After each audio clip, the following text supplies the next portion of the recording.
Bismillahirrahmanirrahim.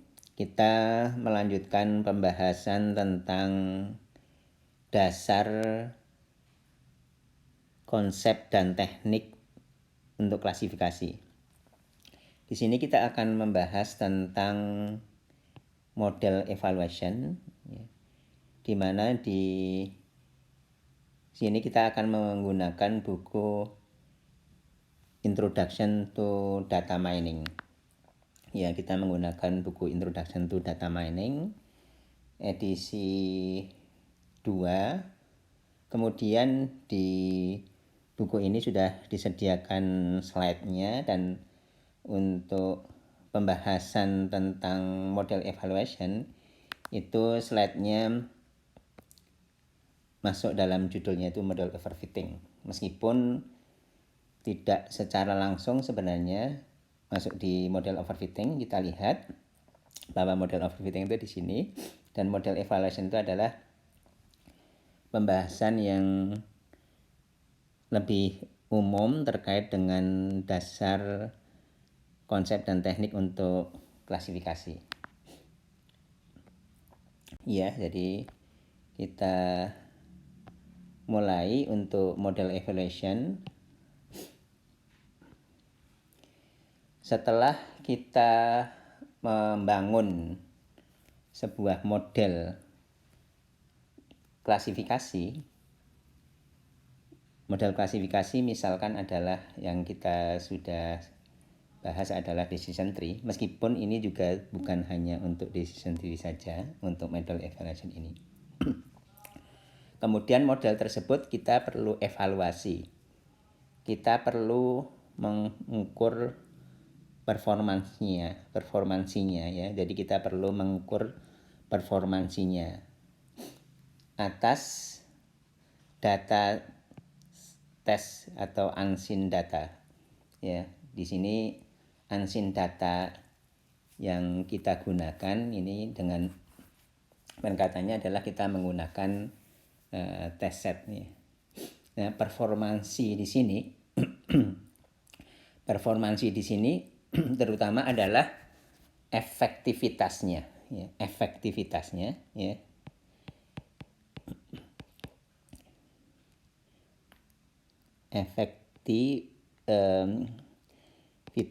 ya,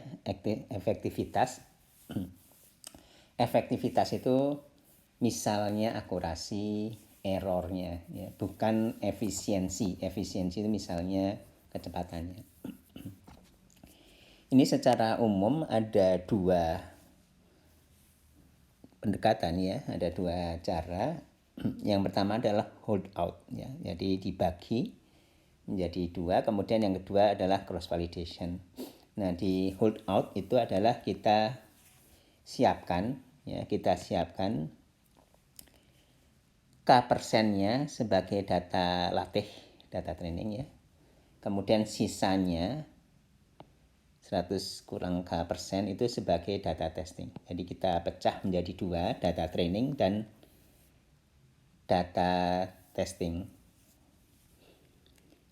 Ya, jadi biasanya yang digunakan sebagai data training itu lebih banyak daripada yang digunakan untuk data testing. Ya, karena model perlu belajar banyak, sehingga data training untuk belajarnya itu perlu lebih banyak. Misalkan 75% K-nya itu atau 80 ya, sekitar seperti itu. Kemudian juga ada yang disebut dengan random subsampling ya. Di sini ini adalah menggunakan hold out yang repeated, jadi berulang kali ya, beberapa kali, tidak hanya satu kali tapi lebih dari sekali ya. Jadi misalnya kita lihat ya, secara sekilas kita bisa gambarkan seperti ini. Jadi misalkan ini ada data yang kita punya ya. Kemudian misalkan katakanlah 75% untuk data training, kemudian sisanya 25% untuk testing. Ini adalah holdout. Kemudian kita bisa melakukan berulang lebih dari sekali, repeated holdout, yaitu digunakan lagi yang seperti itu juga, tapi di random yang lain. Jadi meskipun sama-sama 75% dan 25%, tapi 75% dan 25% datanya yang lain ya. Jadi misalkan contohnya adalah, misalkan katakanlah ini 25%-nya di sini. Ya, ini yang sisanya adalah yang 75%. Ya. Ya, seperti itu. Itu adalah yang holdout, terutama holdout itu adalah untuk data yang cukup besar, yang tersedia cukup besar ya. Jadi data di sini maksudnya adalah data yang digunakan untuk training dan testing di sini adalah data yang berlabel. Karena kita berbicara di klasifikasi, jadi kita punya yang berlabel, data berlabel, dan data berlabel kelas itu ya, punya label kelasnya itu dibagi menjadi training dan testing. Kemudian kita data berlabel tadi untuk cara berikutnya yaitu cross validation. Di mana di sini dibagi menjadi datanya menjadi subhimpunan sebanyak K yang disjoin.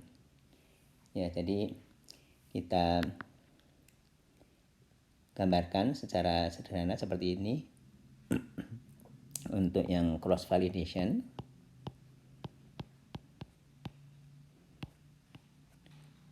Ini ada, kita punya dataset seperti ini. Kita misalkan K-nya sama dengan 5. Kemudian ini adalah subhimpunan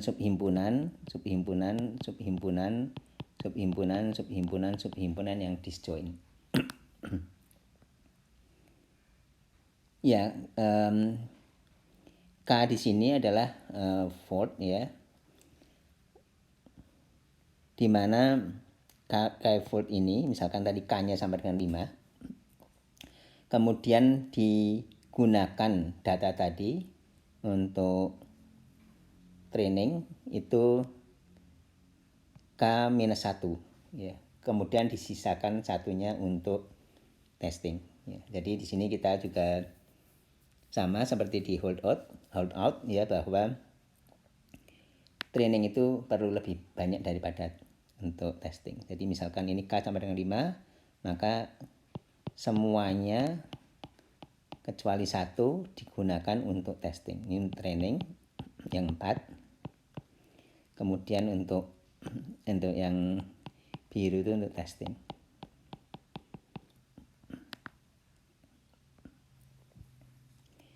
Kemudian ada juga leave one out nih.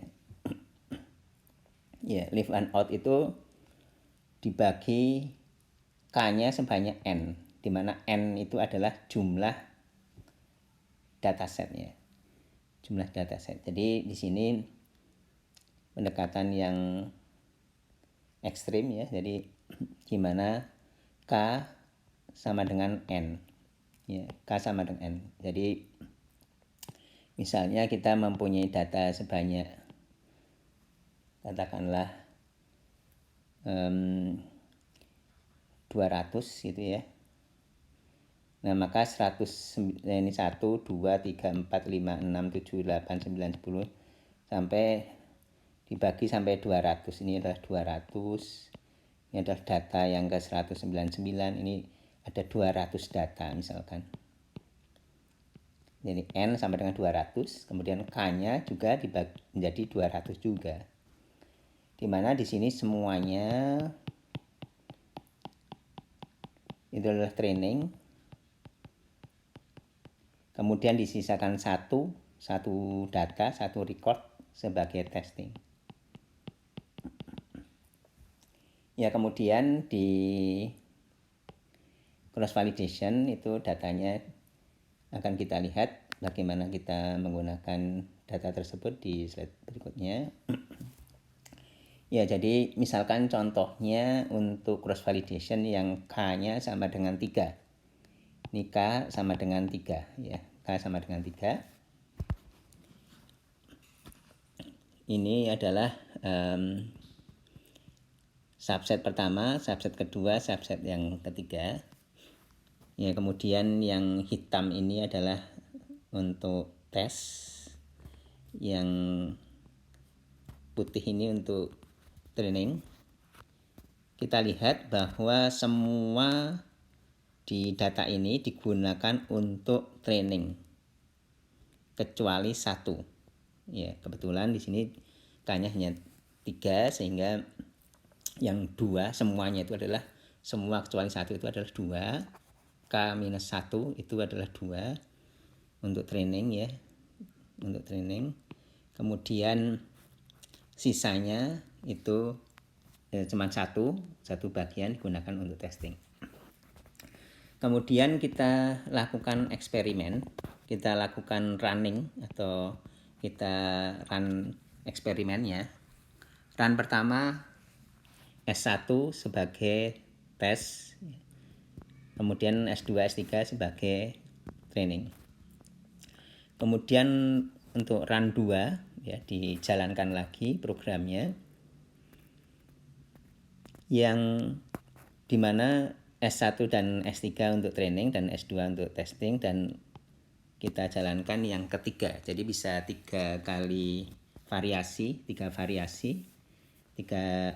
kali run, 3 kali menjalankan eksperimen. Dimana kemudian yang run 3 itu S1 dan S2-nya sebagai training dan S3-nya sebagai data untuk testing. Yang perlu kita ketahui adalah kalau kita membangun model dengan seperti ini, maksudnya adalah kita membangun model misalkan decision tree menggunakan setting hyperparameter yang sama ya. Jadi setting itu sama. Seperti misalkan bagaimana untuk splittingnya, apakah menggunakan input rating itu apakah gini atau yang lain, atau setting yang udah ditentukan kalau kita menggunakan tool, cara splittingnya apakah 2 atau bagaimana ya. Jadi untuk parameter yang sama ya, atau istilah lebih tepatnya lagi hyperparameter, karena ditentukan sebelum training, jadi hyperparameternya. Nah, tetapi yang perlu kita ketahui, kita ingat bahwa meskipun kita menggunakan parameter yang sama untuk 3 kali run ini, model yang terbangun sama-sama misalkan decision tree, tapi tidak sama persis ya. Ada kemungkinan besar tidak sama persis karena dibangun menggunakan data training yang berbeda. Ini yang run pertama menggunakan data training ini, run kedua menggunakan data training ini, run ketiga menggunakan data training ini.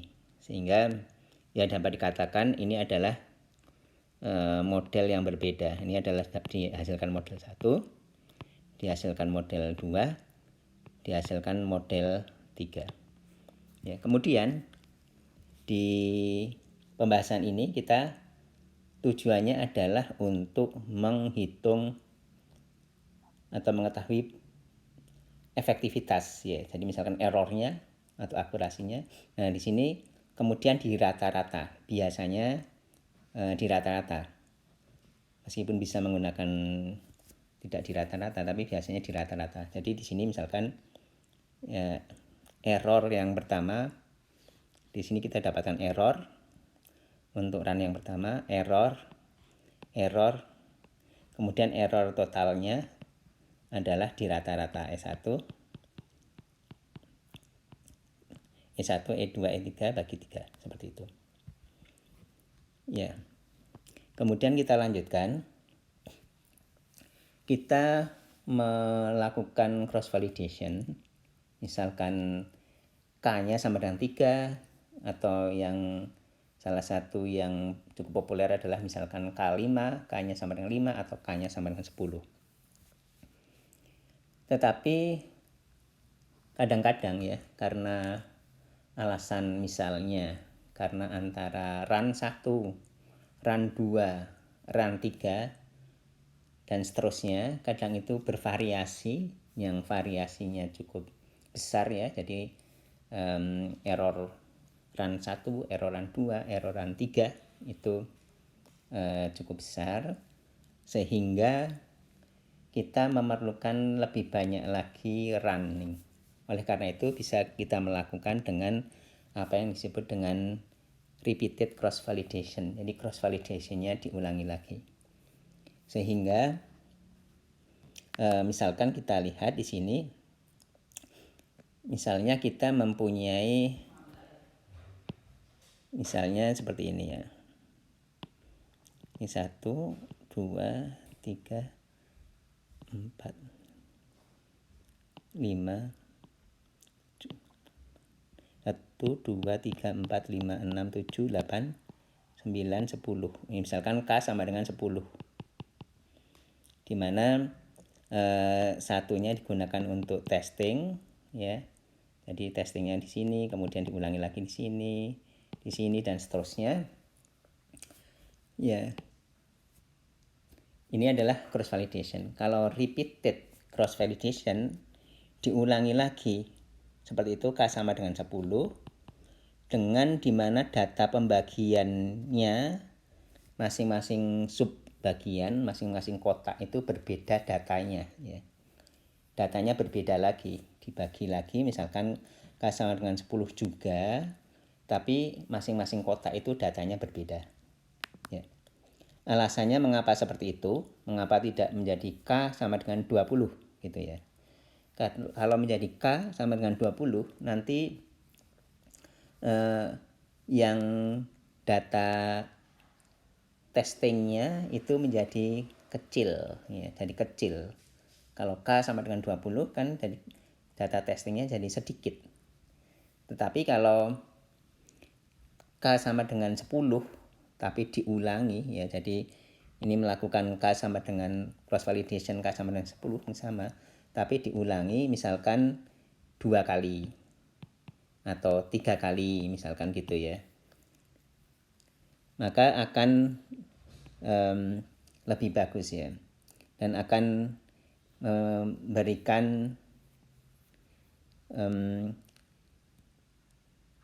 estimasi ya, memberikan perkiraan varians dari error generalisasi ya. Kita akan membahas tentang varians insya Allah di video berikutnya ya. Jadi ini dianggap lebih bagus daripada misalkan K sama dengan 20. Kemudian berikutnya yang sangat penting juga adalah bahwa yang perlu diperhatikan adalah ini disebut dengan stratified cross validation. Kita mengusahakan ya, kita mencoba menjamin bahwa persentase kelas label di training dan testing itu sama ya. Persentase antara training dan testing itu sama ya. Jadi kalau kita mempunyai misalkan 2 kelas ya, kita mempunyai 2 kelas ya, kita lihat di sini. Kita mempunyai 2 kelas. Misalkan ada suatu data, kita mempunyai satu data, di data ini data yang kita berlabel, kita punya data berlabel gitu ya.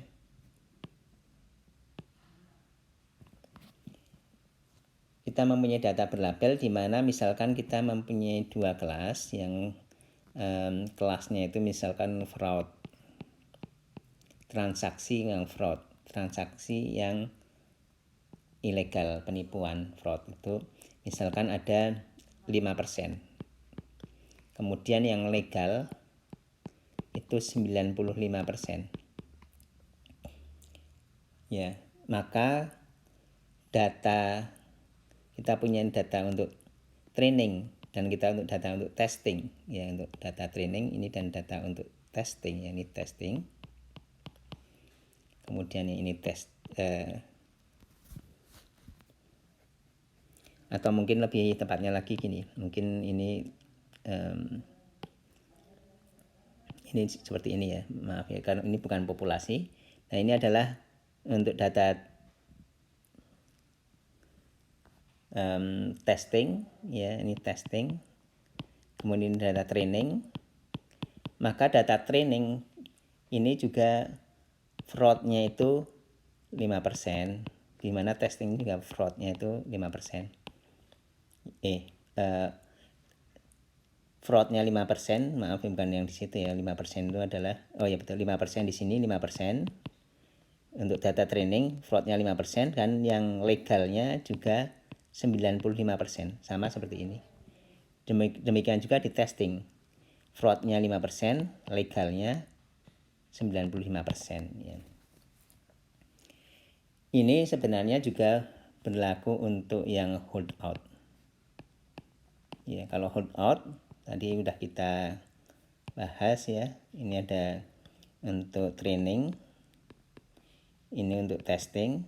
Nah, ini juga berlaku misalkan data keseluruhan itu seperti ini, kelasnya fraud dan legal. Nah, itu juga harus komposisinya atau distribusinya adalah seperti itu.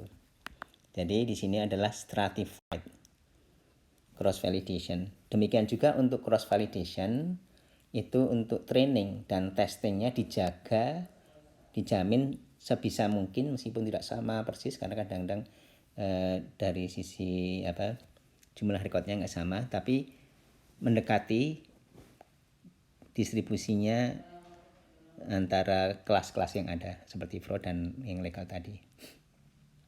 Nah, ini penting ya, terutama kalau kelasnya ya, yaitu jumlah record per kelas itu imbalance ya. Jadi jumlah record per kelas itu tidak seimbang. Kemudian apalagi kalau data yang berlabel itu yang kita punya itu kecil ya. Jadi contoh imbalance itu contoh yang tadi misalkan ini ada yang satu 5% yang kelas fraud. Yang kelas satunya lagi yang kelas ideal legal 95% itu adalah imbalance. Contoh imbalance, jumlahnya tidak balance. Apalagi tadi disebutkan bahwa total datanya kita punya, termasuk yang di sini, yang di keyboard ini, total data yang berlabel yang kita punya itu sedikit ya. Kemudian ada yang disebut dengan cross validation yang nested ya, nested cross validation. Ya. Nested cross validation itu adalah secara garis besar adalah seperti ini, kita bisa gambarkan. Jadi ini ada cross validation misalkan yang dibagi menjadi 4 aja. 1, 2, 3, 4. Ini ada K sama dengan 4. Ya, dimana di sini testingnya misalkan pas kebetulan ini pas run tersebut ini di sini ya, run 1 misalkan di sini. Ya, nested itu adalah yang ini digunakan untuk training. Ini dijalankan dulu di sini ya. Dilakukan cross validation ya. Dilakukan cross validation yang dimana misalkan dibagi menjadi 4 juga atau dibagi menjadi 3 gitu ya. Katakanlah dibagi menjadi 3 di sini. Jadi sebelum ini kita bagi menjadi 3 seperti ini misalkan. Nah, kemudian dilakukan di sini untuk testing ya. Ini dilakukan, jadi katakanlah ini adalah untuk outer loopnya. Jadi nested itu ada loopnya, ini adalah outer loopnya. Kemudian di run 1 kita mempunyai inner loopnya adalah ini. Inner loop untuk run 1. Ya, di inner loop untuk run 1.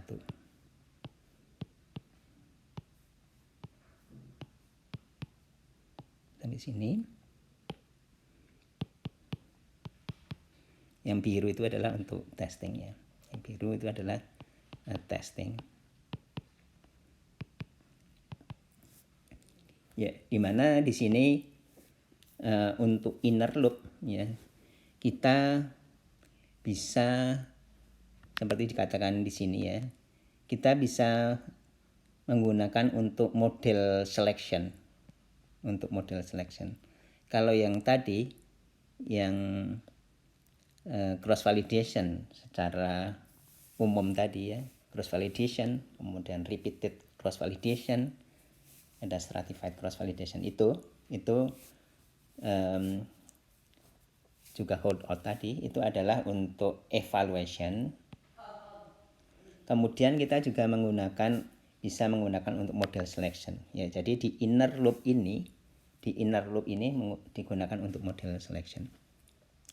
Model selection itu seperti apa? Misalkan contohnya kita gunakan untuk parameter yang berbeda ya. Parameter yang berbeda untuk sama-sama decision tree ya. Jadi diulangi lagi, diingatkan lagi bahwa evaluasi di sini ya, model evaluation di sini, holdout, cross validation itu tidak hanya untuk decision tree saja. Secara umum itu untuk yang lain juga seperti SVM nanti akan misalkan insya Allah kita bahas. Kemudian untuk neural network, untuk rule based. Nah, di yang inner loop ini kita gunakan untuk model yang berbeda, misalkan tadi parameternya berbeda atau bahkan algoritmanya berbeda ya, atau bahkan bisa juga algoritmanya berbeda ya. Ya, jadi untuk misalnya bisa misalkan inner loop 1, kemudian ada yang lagi di sini untuk run 2, bisa juga seperti ini misalkan ya. Nah, ini ada outer loop 2 ini, kemudian kita gunakan sini, ini adalah inner loopnya.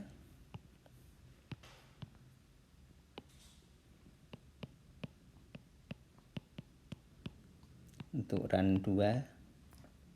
Nah, bisa saja misalnya run 1 ini menggunakan misalkan tree.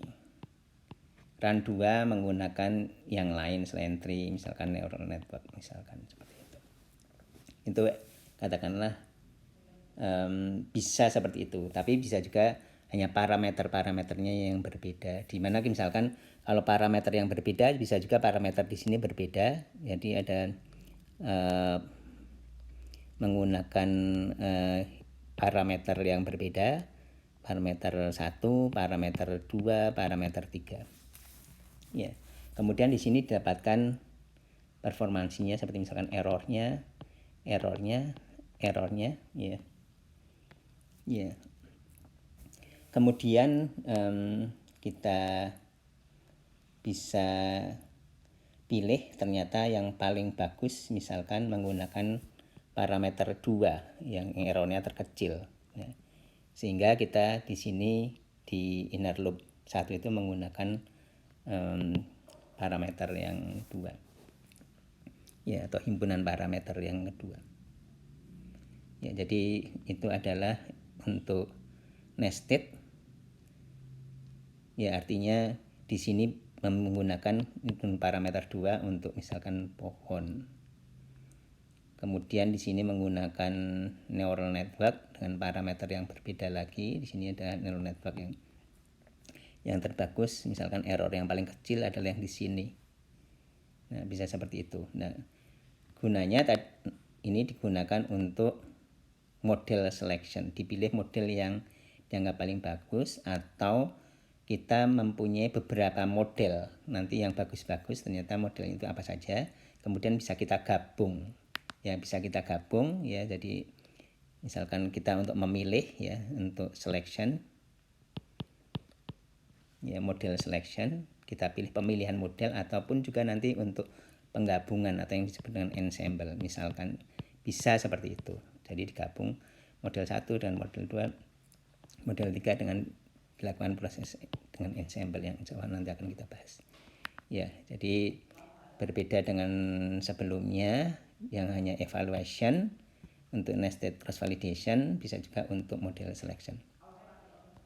Ya, seperti itu pembahasan berkaitan dengan model evaluation secara umum.